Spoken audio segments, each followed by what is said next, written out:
بسم اللہ الرحمن الرحیم۔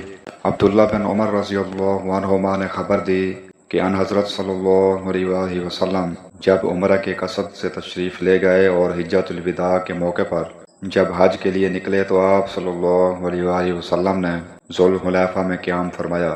ذوالحلیفہ کی مسجد کے قریب آپ صلی اللہ علیہ وآلہ وسلم ایک ببول کے درخت کے نیچے اترے، اور جب آپ کسی جہاد سے واپس ہوتے اور راستہ ذوالحلیفہ سے ہو کر گزرتا یا حج یا عمرے سے واپسی ہوتی تو آپ وادی عتیق کے نشیبی علاقے میں اترتے۔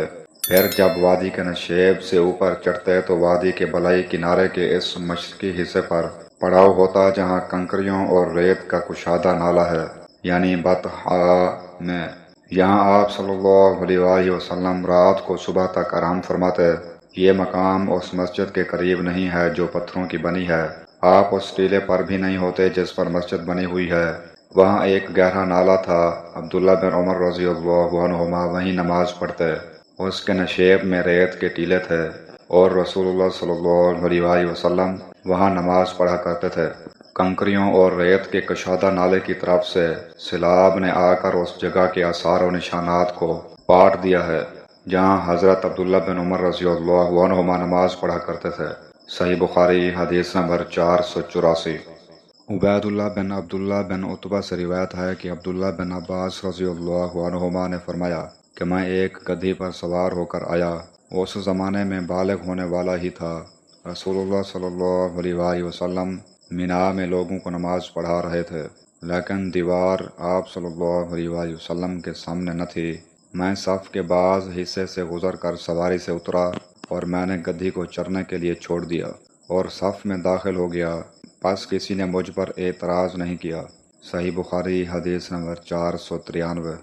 حضرت عبداللہ بن عمر رضی اللہ عنہما سے روایت ہے کہ رسول اللہ صلی اللہ علیہ وآلہ وسلم جب عید کے دن مدینے سے باہر تشریف لے جاتے تو چھوٹے نیزہ یعنی برچھا کو گاڑنے کا حکم دیتے۔